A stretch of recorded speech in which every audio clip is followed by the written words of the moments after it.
Wait a minute, I gotta click the live button on YouTube. Okay, so YouTube's over here, Facebook's over here. Can't wait to get started. Rachel is already telling me that Facebook Live, all good, excellent. Let's just get an okay for YouTube and we'll get started. So today we're going to answer even more of your questions about Kabbalah and spirituality. And the reason why I'm saying more is because last week we had a similar session and there were so many great questions and we didn't get a chance to answer all of them. I did do what I said I would do, and I went back to the video and I answered all the questions in the messages and the comments there. And I'll do the same today. So if you're watching this video, but it's not live anymore, if you're watching it maybe tomorrow, in a week, or in a year, then you can still post your question in the comments and you will get an answer there. But for now, we're live, so you can ask anything you want about Kabbalah, about spiritual development, and I'll do my best to tell you what Kabbalah says about this. And Kabbalah has a lot to say about Kabbalah, obviously, and about spirituality. Let me ask you guys on Facebook and on YouTube to introduce yourselves. Say hi, say where you're from. It's just nice to see the comments kind of, with names and places, and just to see the diversity. It's kind of like an example for the world of people from all walks of life, all ages, men, women, different religions, different backgrounds, different mentalities, all just connecting together. So that's awesome. So say hi, say where you're from, and we'll get started. So you can ask anything you want. Ruth will be taking your questions, sending them to me, and Rachel will be supporting in the chat, posting links if we show any videos, and we might. And I think we're good. Let's get started. Welcome to Kabbalah Explained Simply. Today we are answering more of your questions about Kabbalah and spirituality. So please, if you enjoy these sessions, click the like button, click the share button. If you do that, then it just makes, it brings more people to join us. So that would be awesome if you can do that. So I can see we have viewers from all around the world, from India, from Ohio, from Florida, Venezuela, Switzerland, Quebec, New York, Boston, Tenerife, what else? New Mexico, London, California, Puerto Rico, Lebanon, awesome, many, many more. Great. So let's start off. I'll give a quick kind of intro just to give some content to bounce off. But you can already start posting your questions. I already see a couple. But let me start off with asking you guys a question. So the first question I want to ask you is, what is spirituality? Right? Because everyone says they want spirit. Well, not everyone. A lot of people are satisfied. And maybe that's kind of the first definition. You can say, it's not a definition, but let's rule out some things. If you're completely satisfied with everything you have in this world, in the material world, and you don't have a desire for anything else, meaning you have your job, your house, your family, and you're just, you're fulfilled, then maybe spirituality isn't yet for you. And the reason why I'm saying yet is because eventually it's for everyone, but maybe not right now. So what is spirituality? Let's take a look. Let's go to the drawing board. I like drawing. Okay, so let's say this is you. I know I'm an amazing artist. No words. So this terrible stick figure is you. But you're not terrible, you're awesome. Now, you live in this world, and in this world, you're constantly interacting with reality. And what do I mean by interacting? If you're looking at something, you're interacting with it, right? Because it means that the rays of light that are bouncing off the fluorescent lights here are hitting an object, and this ray of light hits my eye, and my eye is like a filter, and it interprets it in some way. So, and this is the same with all of our senses. I can hear something, so some kind of wave hits my eardrum, and the vibration of it is interpreted as a signal, which translates it to some kind of sound. The same with touch. Basically, everything is interaction. So we're constantly interacting with the world outside of us. And let's say this is this world. Actually, an interesting point about this world is that scientists, they did an experiment and they connected a person to electrodes, and they wanted to check what their brain activity is, meaning how much information they're interacting with every moment. What they found is that every second they interact with 400 billion bytes of information per second. So every second, that's the amount of information that their brain interacts with. And then they checked what amount of this data the brain is able to interpret. And what did they find? Take your guesses. I'll give you a few seconds to write your guess. Out of the 400 billion bytes of information a second, out of that, how much was the brain able to interpret? So I'll give you a few more seconds. Okay, the answer is, drum roll, 2,000, that's it. 2,000 bytes of information, that's all.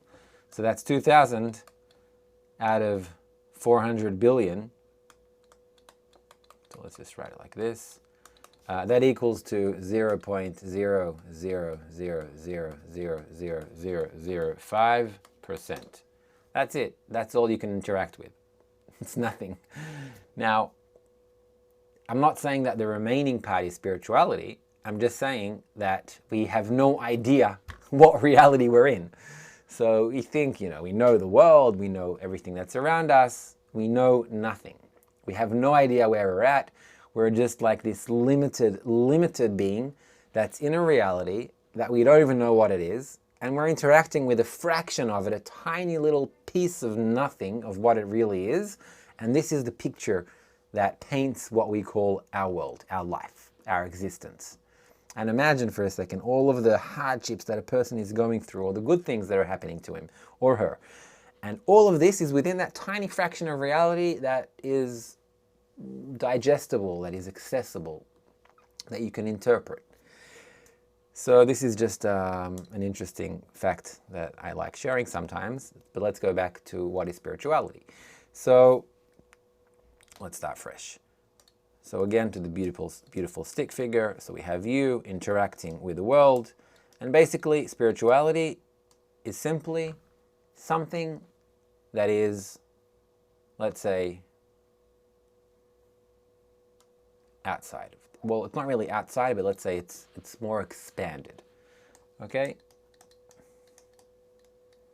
So the spiritual is something that we have a feeling that it's there. We might believe that it's there, or someone told us, or we just have this gut feeling that there is something more, something beyond this capsule that we're kind of locked in with our senses, because we don't naturally sense the spiritual world.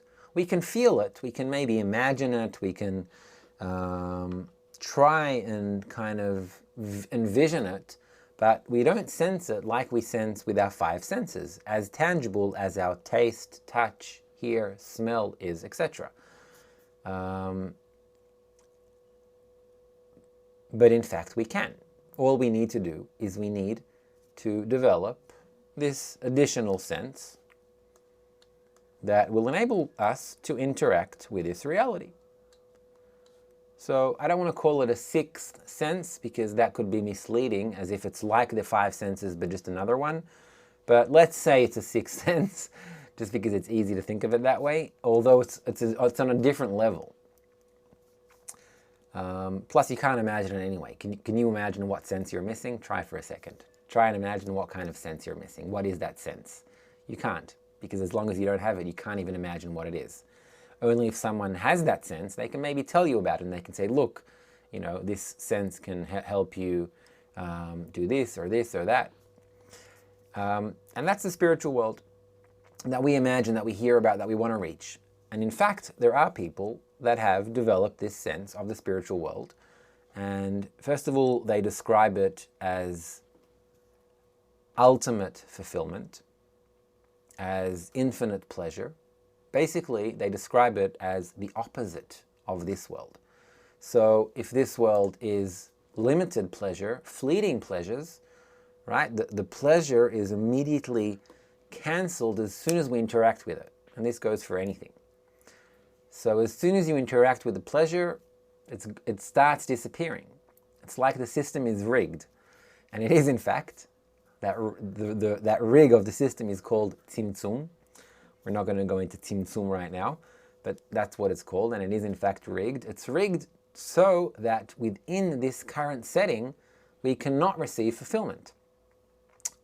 Well, you can call it fulfillment. You enjoy your food, you might enjoy other things, but they're fleeting, they're not lasting. And spirituality is perceived as something that's eternal. And in fact it is. It's an internal sense of pleasure, an internal, infinite sense of fulfillment. So the next question is, okay, so how do we develop this sense, right? How do we reach this spiritual state? So I don't want to answer you right now. I want to take some questions which will help us maybe delve deeper into this topic. All right, so let's take a look. Let's see. Okay, so it's kind of related. Let's actually start with this question from Ruth Boss. How can we equalize with a creator when we humans can't even create life? Okay, so first of all, I don't know what you define by creating life. We reproduce in a way that's creating life. So maybe you can elaborate what you mean by that. And Ruth, if you can post right under the question so I can see it. But basically, if I understand your question correctly, then maybe you're asking about creating something new, like an existence from absence, like the Creator did. He created this force. Creator maybe is a misleading word. It sounds a bit religious. In Kabbalah, Creator is simply the force of nature. So this force of nature, it did create existence from absence. That's why it's also called a creator, because it's a creating force. And we too also can create, to an extent, existence from absence. And what we can create is an intention. And that's our work, actually. It's to change our intention from intention of self-fulfillment to intention to fulfill others. Let's keep going with some more questions. Let's take a few quick questions, and then that will kind of help build the topic.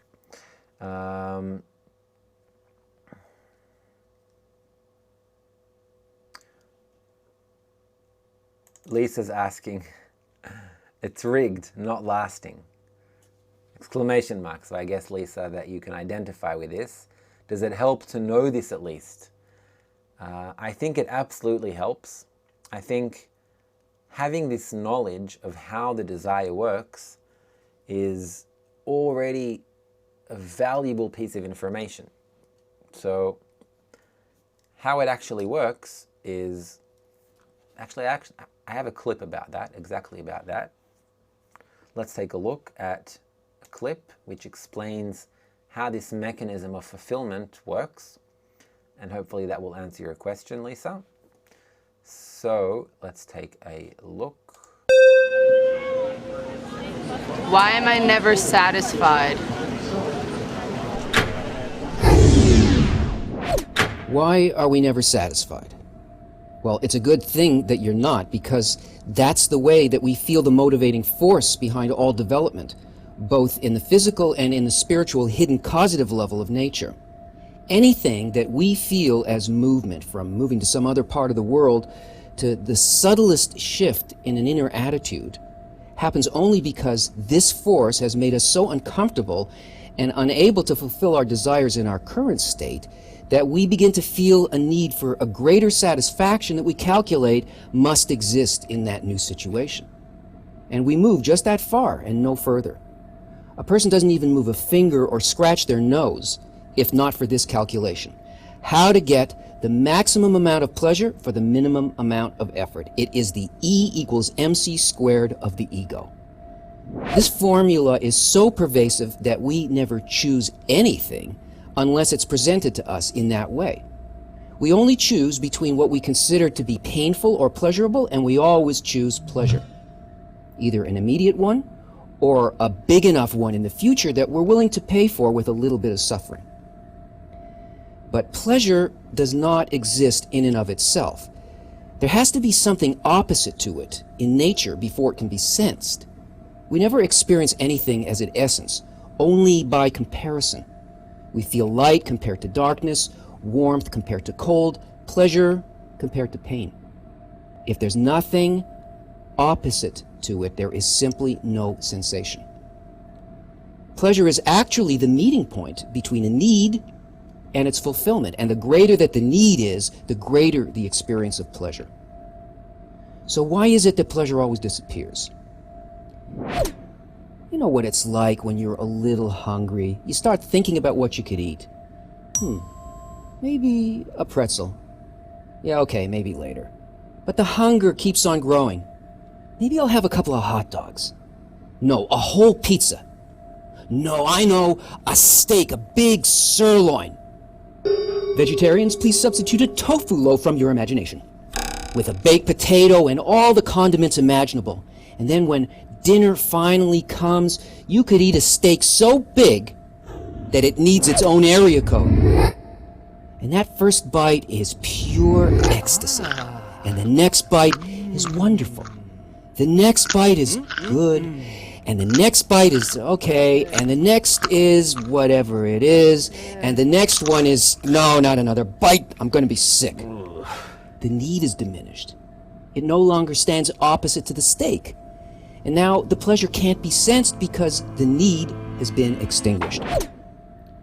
And this all happens because we're trying to satisfy only ourselves. And that egoistic desire is ultimately what makes human experience limited and physical. Because our own needs are tiny, and they're built in such a way that they can never be satisfied. And yet we find ourselves longing for lasting pleasure, and we feel that somehow it must exist. And it does. But in order to feel that, first, we need an unlimited, ever-expanding desire that can draw a boundless fulfillment. And to do that, you have to seek pleasure in the fulfillment of others. Because this desire to bestow is a spiritual desire, and one taste of it is greater than all the pleasure felt by all creatures over all time. Because it's a pleasure not felt in our little subjective needs, but in everything. There's no limit to that desire, and there is no end to the pleasure derived from that need. Well, I hope that satisfied your hunger for knowledge and gave you some food for thought, and here are a few other items on our menu that you might want to taste, and just click and stop me, please. Okay, so hopefully that didn't make you hungry and get up and go get a steak. So we were talking about the mechanism. Where's the question? What was it from Lisa, I think? If you can repost that question, please. So basically, yes, we cannot,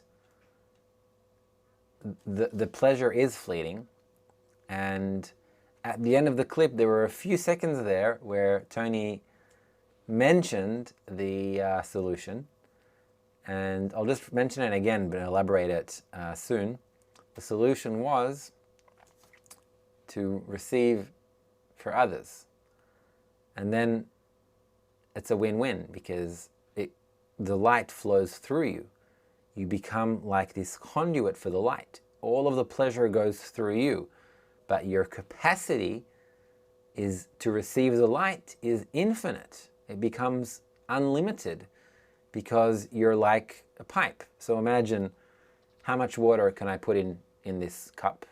A limited amount of water, right? To the extent of the kli. But if in fact the kli is a pipe, or for example, this cable, which hopefully is connected to my mic and it won't destroy the sound, but how much current can flow, how many electrons can flow through this? Or if you take an example of a hose of water, just turn on the hose and let it run. How much water can flow through that hose? Unlimited. So that's the key to the solution. We'll elaborate on that more throughout the session, but that's already kind of a teaser to how to reach this state of ultimate fulfillment. Let's keep going with some more questions. So David is asking, so to have infinite pleasure, I need to stop receiving pleasure? So the answer is no, not at all. Because Kabbalah doesn't deal at all with this world, it doesn't talk about corporeal fulfillments. So let's say you really enjoy some kind of food or beverage. So do you need to stop eating that to reach spirituality? Absolutely not. Everything that gives you pleasure on the level of this world, as long as you're not harming people, of course, then you can do it. It has no effect on spirituality. In order to receive infinite pleasure, you need to develop a sense in you that sense is an extra layer on what you are. It's not instead of this body of yours, which is an animal, like any animal. And this animal has needs and desires. And this animal, there's no problem to fulfill those needs and desires.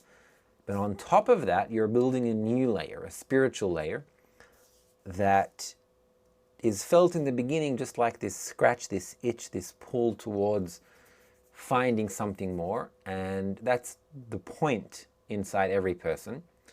And that point is actually leading towards a new evolutionary state. This is also answering Cliff's question, Cliff Gorfinkel, who's asking, is this an evolutionary change? The answer is absolutely. It is completely an evolutionary change.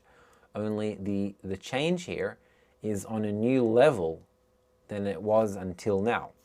So if in the past 14 billion years, our evolution was on the levels of the still vegetative and animate, because it started off with matter and it started evolving, etc., and then it turned into life 3.8 billion years ago, and then those life forms evolved again, and then everything around us is basically a result of this evolution.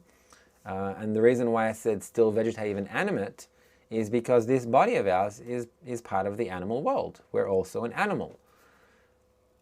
What makes us higher than the animals? Not our ability to speak. Animals also communicate in some ways more than humans, in more complex and sophisticated ways than humans. What makes us different or higher than animals is not these abilities that we have. It's the ability to reach this state of godliness. And until we don't reach that, then we're considered just maybe a more evolved animal. So the evolutionary change is a change from developing a desire which evolved throughout time, and this is, let's say, material world, the corporeal world.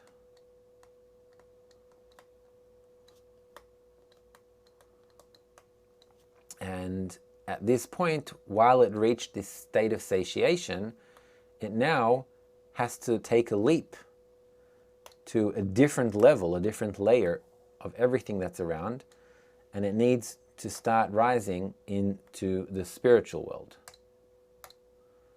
Oops, sorry. So this is the corporeal world, and this is the spiritual world.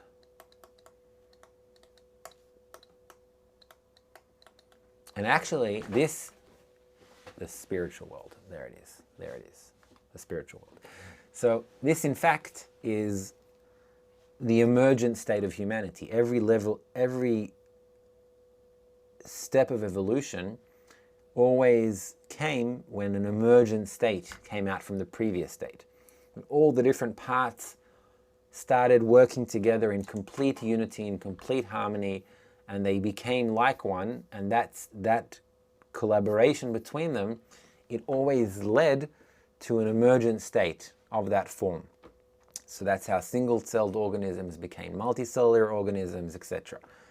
And today, where we're at, where humanity is at, we're at the verge of evolving to the human emergent state, meaning humanity evolving into a higher degree of its evolution. And what's required is for us to find this state of collective consciousness, this state of connection between us. Evara's question is how to tune the frequency of the sixth sense according to Kabbalah. That's a good question, Evara, and let me answer it with a clip. We'll save the clip for a little later on. I have one more clip. We'll see it in a few minutes. So let me say this. In order to tune that desire of yours, it's a really good question because it's practical, right? Okay, so you heard that there is this emergent state, according to Kabbalah, this reality, this sixth sense that can seemingly bring you to sense a new reality, and you're asking how to do it. So let's say this is you, right? Or this is every human being. It's a black box. And this black box has 5 openings. So these openings are the 5 senses. And in these 5 senses, everything that's outside of us is perceived through a certain algorithm. So let's say that this box, which is our 5 senses, is the hardware. Right? So it's like you're probably watching this on some kind of device, on a computer or on your phone. So the actual phone itself, this is the hardware, right? The motherboard or the hard drive. That's the hardware. That's what we are. We are a substance, and our hardware is a will to receive.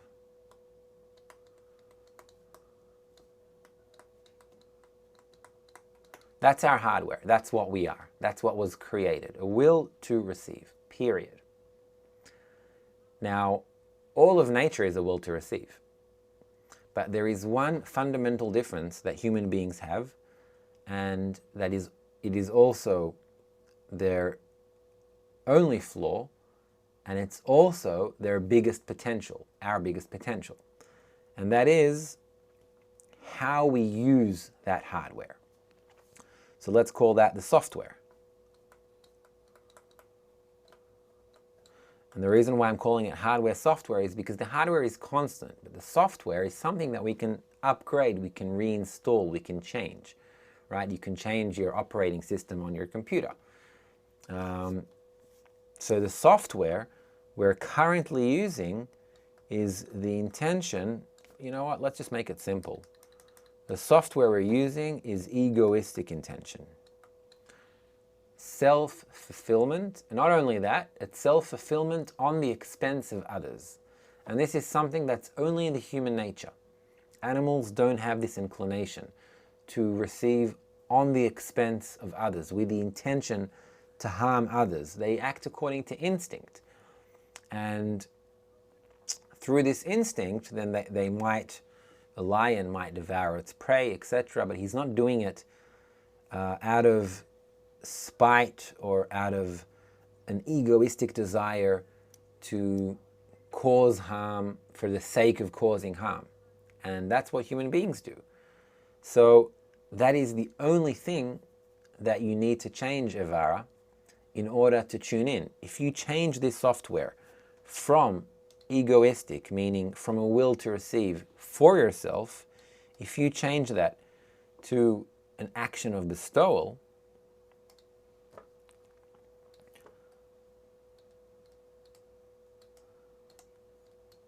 that switch of the hardware, it changes your entire perception. It actually, that is this construction of this sixth sense. So this sixth sense is the connection to the spiritual world. Just to give a simple example of how you can use the same hardware and you can even do the same actions, but the intention of how you use them. So let's say the software is the intention. That's the software. So I always give this example. It's a bit gross, but still it clearly emphasizes. So imagine a knife cutting into flesh. Sounds terrible, especially if you don't like blood so much, like myself. So this grotesque kind of picture that you have in mind sounds really terrible. But it can be terrible if we're talking about someone that's causing harm to another person. But it can also be a remedy, a cure. It can be a doctor that's operating on someone in order to save their lives. So the action is the same action. But the intention that's clothed onto it, it changes everything. It changes the outcome, it changes the action itself, it changes the relationships between the one that does the action and the one that receives it. It changes everything. So to tune in, so now, Evara, you might have another question. All right, so how do I change my intention from egoistic intention to bestowal? So we will get to that too. Let's take a few more quick questions. A question from Hogas Relu Florentine. Hopefully I said that correctly. Apologies if I didn't. So he's asking, can you please explain the opinion of Kabbalah on sin? Is it okay to sin or does it not matter? I don't know if you're looking for a certain answer here, Hogas, but in fact, in Kabbalah, there is only one sin. And it is not reconstructing this emergent state that we are in fact already in. So it's a sin in Kabbalah is already considered a high degree. If you do something in this world, if you steal or do something else that's immoral, then you will be punished according to laws, because we need to live in a sustainable human society.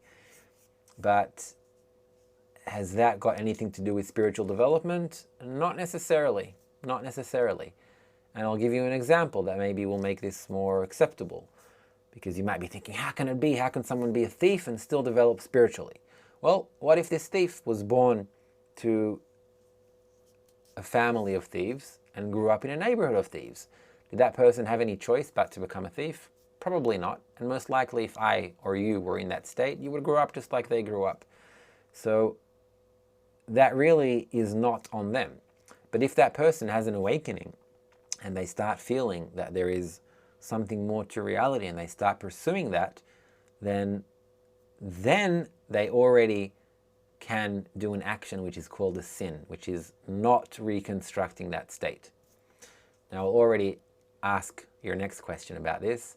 So can a person be a thief and still be a Kabbalist? The answer is no. And the reason why is because when a person begins to attain this system, then his actions change accordingly in a way that he is no longer able to harm this system.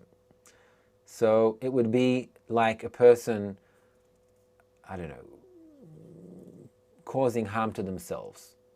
They simply can't do that. If they do that, then it's some kind of illness. But if they understand and they're healthy in mind and heart, then they couldn't intentionally cause pain that doesn't lead to future pleasure, like, I don't know what even. So let's keep going. If you have more questions on this, then keep posting. But maybe we'll watch a clip now. I see more questions are coming in. They're good questions. Keep going, and let's watch another clip. This clip is actually, I think I might have shown it in one of the sessions of Kabbalah Explained Simply, but a while ago. So this clip is actually the last clip of a new course, The Science of Human Emergence, that we'll be releasing very soon on our new Kabbalah platform. It's the last clip in a course, but it will give you the idea of where you can go next, meaning if you already understand that you want spiritual development and you want to start going in that route and you want to understand how to do it, like the questions we had before, then this will help you understand that. Let's take a look and we'll keep answering questions right after.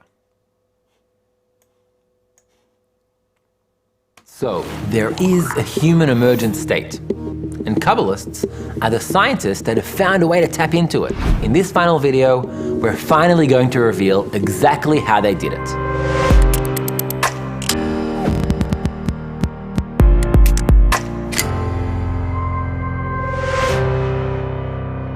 Remember when you were a kid, young and innocent, and you had all these meaningful questions like, why am I alive? What's the purpose of all of this? What is this world we live in? And like most kids, you probably were ignored or got some superficial response that didn't really satisfy your need for answers. And so these existential questions typically get repressed in most of us as we grow older. Not in you though. Just like the unique imaginal cells in the caterpillar that can sense the newly emerging reality of the butterfly, you have a sense that there has to be more to life than what you're familiar with. That the grand scheme of things is much, much bigger than what we know. And you just can't ignore it. So, where do these meaningful questions and feelings come from? Remember that individualistic software we spoke about? You know, the one that's preventing us from sensing the emergent state? Well, your questions about the meaning of life and the nature of existence actually come from a single point within you that's connected to a different kind of software. A tiny point of desire that's linked to a deeper level of reality. Kabbalists call this the point in the heart. And they say that its awakening is the beginning of its development. But it starts out as just a point. It has no mass, no area, no volume. It has only potential. And it holds in it the entire DNA of our emergent state. But for now, you just feel it like an itch, an inconvenience, maybe even a sense of hope. Something that's always there in the back of your mind, not letting you rest. Something that's pushing you to grow and to discover. Now, every human being has that point within. But just like in the evolving caterpillar, it lights up only in some people at first. They are the imaginal cells of the human network. And those who develop that point can also be called Kabbalists. They're just ordinary people like you and me, who felt an awakening of that point in their hearts, but nothing could shut it off. So they began to nurture that point, connect with it, engage with it, and they learned how to create an environment where that point could grow into a new sensor, a non-material organ that can perceive the emergent state of humanity. And over generations, they developed an empirical method, a science of how to nurture that point, and they documented their findings and discoveries. And like fractals in nature that have a repeating pattern, no matter how close you zoom in, they found that the emergent state, or in other words, the structure of the human network, is also fractal. And they refer to this structure as the 10 Sephirot.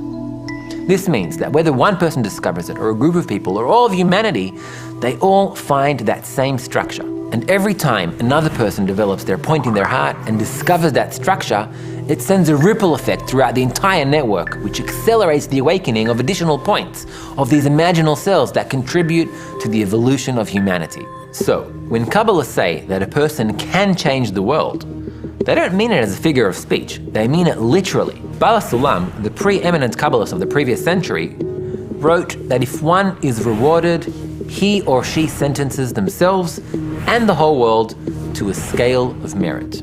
They also found that the best way for people to develop their points in their hearts is to do it together. When people begin to inspire each other's points in their hearts, they mimic their emergent state of connection. And as a result, they develop much, much faster. So, we've built an environment where you can do just that. And we invite you to connect, to become an imaginal cell, to grow that point and unlock your next level of development. Listen, if you feel this awakening now, don't let it go away. Embrace it, nurture it, grow it. So it's the end of the course, but a whole new beginning.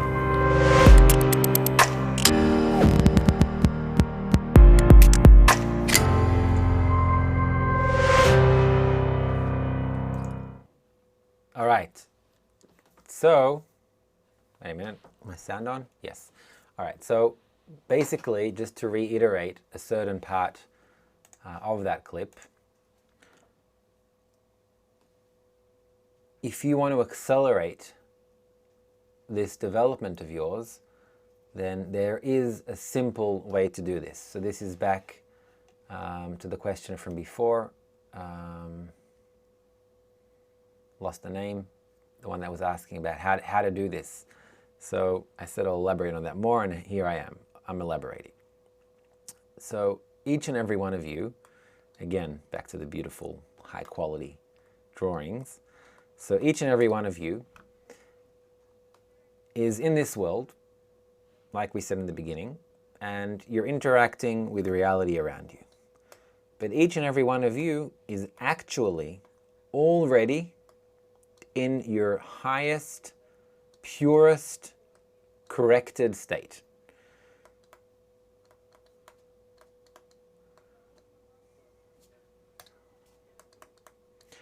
And that is here, in a collective soul.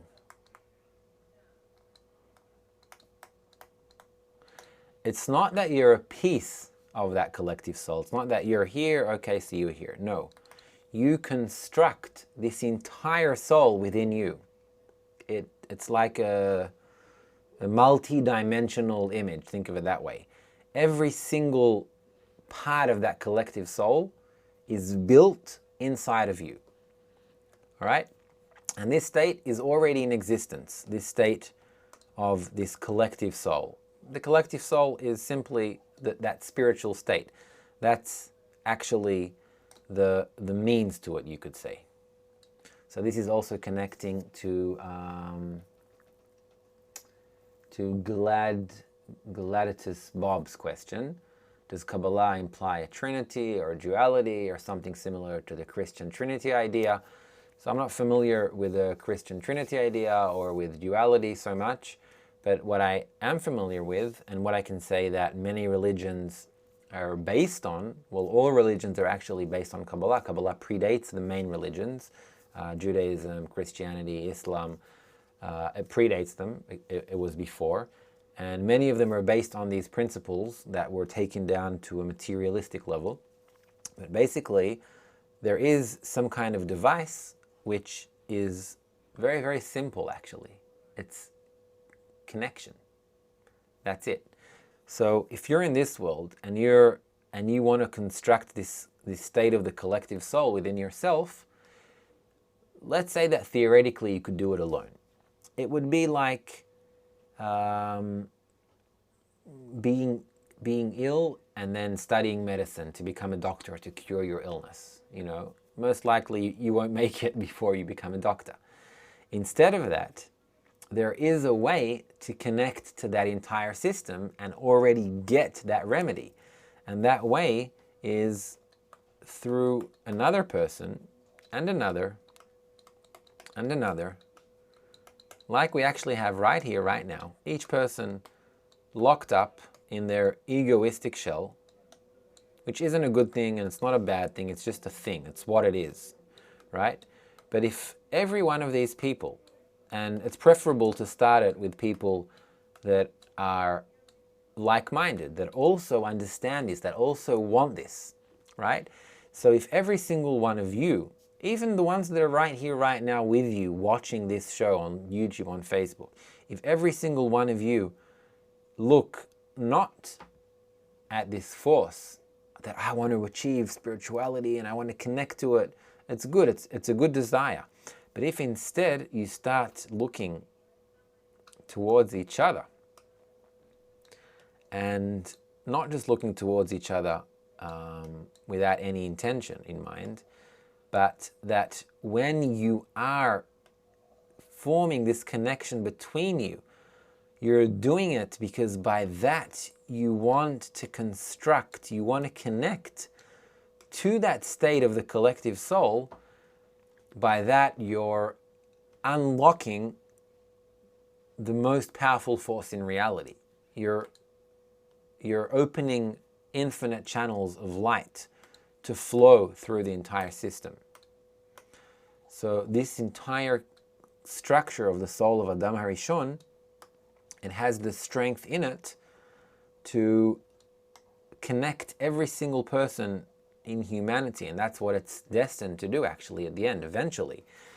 But the practical way to start it is to simply connect with people that also want the same thing. So David's asking how many people are already connected to this soul, and the answer is 7.8 billion. Every single person in humanity is connected, already connected to this soul. It's a collective soul. That state is already in existence. Only we're not wearing the right pair of glasses to see that.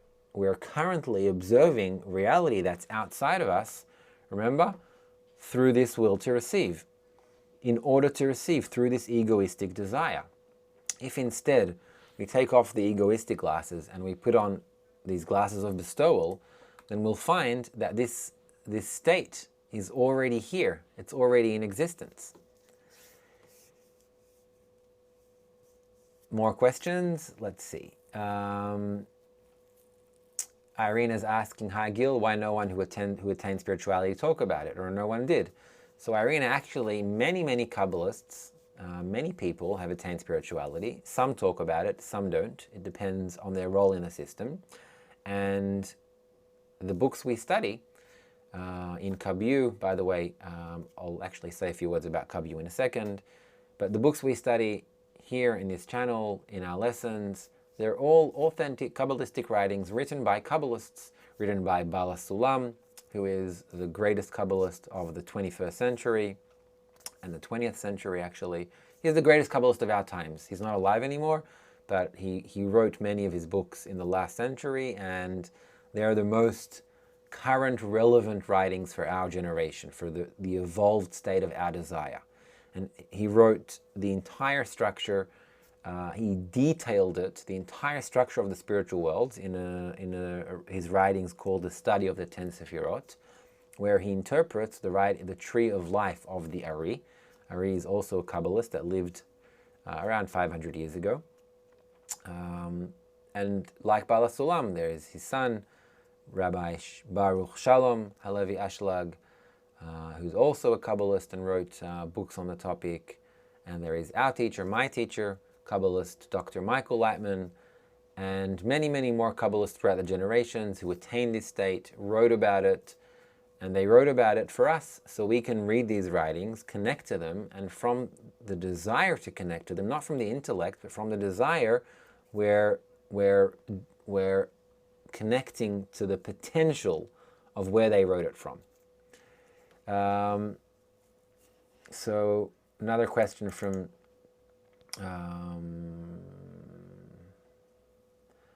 Mariam, how can I get to know other people who want the same like me in a spiritual sense?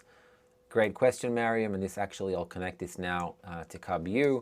So as many of you might know, because I recognize many of the names here, well, at least some, if you're from Kabbalah, say hi, just so we can get an idea. many of the students here, of the viewers here, are students in Kabbalah. Kabbalah is a platform that we've built specifically for that. It's like a spiritual gym where you can work out that point in the heart of yours, and you can do it with other like-minded people. It's a spiritual Kabbalistic community where people from all around the world, very similar to the vibe and atmosphere we have here, of people from all areas, all ages, who share this common desire to unlock a higher level of reality, who share a common desire to bring light, not just to themselves, but to the entire world. There we go. So you can already see, look in the chat, and you can see many of our viewers here are Kabbalah students. And there you go. Yeah, okay. So if you want to join, you're welcome to. I'm sure Rachel will post the link in the chat in just a moment if she hasn't already. And there we go. You're welcome to join. Just try it out. Nothing to lose. The course, the link that was just posted here is to a free course. So try it out. And it's structured study, it's courses, it's a community, it's a place where you can ask instructors questions, we have live sessions, etc. Anyway, you can look in the chats. I can already see that many are writing here in the chats about Kabbalah, so I really have nothing more to add to that. It's basically, it's that spiritual community of people who want together to develop this state, this collective soul. So it's great to see how many people here are actually from Kabbalah. Let's go on to some more questions.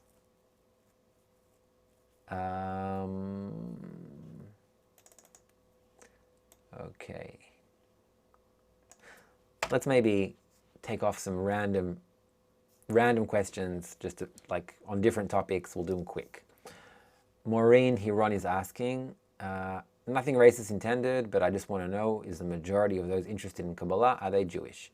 The simple answer is no. You can look in the chat here. I don't know if you can recognize by the names, but from the places, people, students from all around the world. Our last Kabbalah semester, we had about 13,000 registrations. Many students from Africa, from Asia, from Europe, from all around the world actually, and from all nationalities, all religions. The majority of them definitely not Jewish. Another question from Mohsin Maken. What is the expected timeline for which you foresee the spread of Kabbalah concepts to mankind? Consider that you are starting this after 13.8 billion years. Will it be another millions or billions of years? It's a great question, and happily the answer is no. Kabbalists already 500 years ago, and already 1,000 years ago, and 2,000 years ago, they marked these dates we're in now. The Ari 500 years ago mentioned the year 1995 as the beginning of the last generation. The last generation, meaning the last generation that will experience reality through egoistic desires, and it's the beginning of the first generation that will experience reality through spiritual desires. According to the Kabbalistic calendar, the time for which all of humanity needs to reach the final state of this collective soul, this collective consciousness, is by the year 6000. Today we're at the year 5781 or 80, can't remember. Someone will correct me in the chat. But you can do the maths, it's not long. However, that isn't necessarily according to a positive path of development. Meaning, if nature is pushing us to evolve, and that's exactly what we're experiencing now, Mohsin, all of the signs of nature, coronavirus, crises we had before, half of the world in hunger, conflicts everywhere, wars, we're so used to it that it just seems like, all right, so there's some war in some remote location. It's not some war in some remote location. This is happening in so many places, and hunger is so... billions of people are in poverty. And this isn't normal. We just got used to thinking and feeling that it's normal. This is nature pushing us to go back into balance with it. It's like the labor pains of a new state for all of us.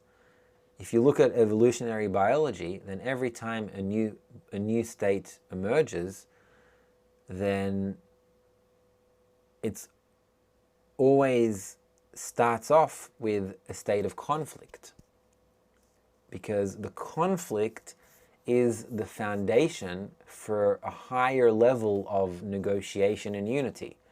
So right now we're in a state of conflict. And yes, Jerry, we can do this now. We don't have to wait 200 or 300 or 100 years.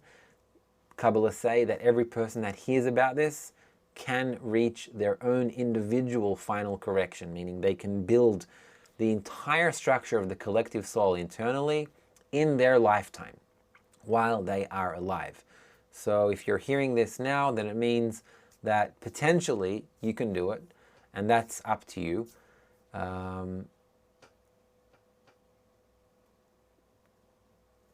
Let's stop it there. Let's take another, we're almost out of time. Another quick question from David. We will lose our technology if we go back in balance with nature. No, you will not lose any technology. You'll simply harness technology for the better of mankind, and not like it is now, which isn't necessarily for the well-being of mankind. Everything will be directed towards mutual support and mutual benefit. So all of the technology and everything you can imagine everything that's needed for that will exist. Imagine social media, what a positive tool it can become, instead of now it being driven by incentives which are monetary. It's businesses, basically. Natural according to the egoistic world, you know. You can see that documentary, The Social Dilemma. It's pretty simple. It's a pretty simple picture. But imagine that all of these systems were aimed at bringing positive human connection. That was their goal, not monetary, not investors, but positive social connection. Imagine every single one of these systems was its reason for existence. Another quick question. Where to keep studying? Should I go to my local synagogue or wherever, community center, to learn about Kabbalah? Where would be the best place? So I can't recommend any local synagogue or community center, because I'm not familiar with what you'll learn there. I don't know, so I can't vouch for it. I do know that here we teach authentic Kabbalah from the authentic Kabbalists, and every lesson and every reading and every book we have here, I can vouch for it that it is authentic. So everything today is online anyway. Everything is locked. The whole world is in a lockdown. So I can recommend this channel, and if you want to take it further, then you're welcome to join our studies on Kabbalah. Another quick question. Would the dead arise incorporeal from after corrections? From Alejandro. Yes, the dead will arise, but not like you can imagine zombies walking the ground. No, that's not called the revival of the dead. Instead, the revival of the dead is that same desire of yours that's currently being used with a completely egoistic intention, and we need to kill that intention, and we need to bring it back to life with an intention of bestowal. That is called a revival of the dead. So let's hope that we will all be revived, and we can continue this revival right after here. Right after this session. Stay tuned. We have the Great Transition with Joseph and Seth live here on this channel, so you can stay tuned and keep watching. So many great questions. I think we might even have to do another session. We'll call answering even more of your questions about Kabbalah and spirituality. I'm Gil Shir. This is Kabbalah Explained Simply.